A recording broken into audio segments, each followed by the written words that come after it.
ఓం శ్రీమాత్రే నమః. ధర్మాధర్మములు. ధర్మ మార్గంలో నడుచుకునే వారికి ఎన్నో అవరోధాలు, అడ్డంకులు, ప్రతిబంధకాలు ఎదురవుతాయి.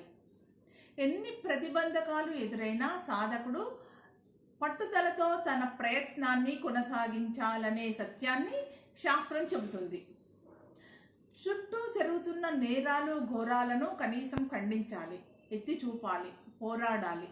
అదే ధర్మ మార్గంలో నడుచుకోవడం అంటే. అదే పౌర ధర్మం. తల్లిదండ్రులకు నిత్య పాద నమస్కారం చేయడాన్ని మించిన ధర్మం ఈ సృష్టిలో వేరొకటి లేనే లేదు. ధర్మార్థ కామ మోక్షాలలో మనుషులు మధ్యలో ఉన్న అర్ధకామాలను రెండింటినీ గట్టిగా పట్టుకుంటారు. ఋషులు మాత్రం మొదటిదైన ధర్మాన్ని, చివరిదైన మోక్షాన్ని అనుష్ఠిస్తారు.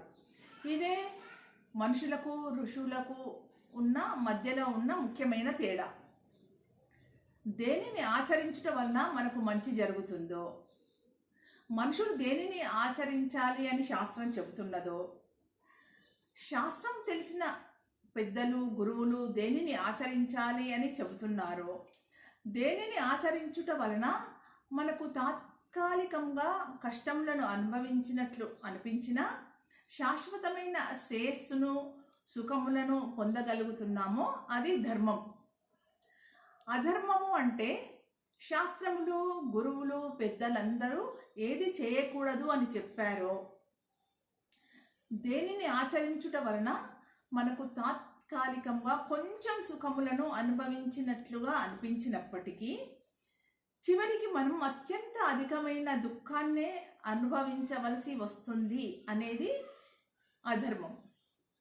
దీనిలోని అంతరార్థం ఏమిటి అంటే, ధర్మ మార్గంలో నడిచే వారికి తాత్కాలికంగా కష్టాలు వస్తాయి, కానీ శాశ్వతమైన సుఖం లభిస్తుంది ధర్మ మార్గంలో నడిచినందువలన. అధర్మ మార్గంలో నడిచే వారికి తాత్కాలికంగా కొన్ని సుఖాలు కలిగినా చివరికి వారు అత్యంత హేయమైన దుఃఖాన్నే అనుభవించవలసి వస్తుంది. వారికి దుఃఖమే లభిస్తుంది అనేది ఇందులోని పరమార్థం. జై శ్రీరామ్.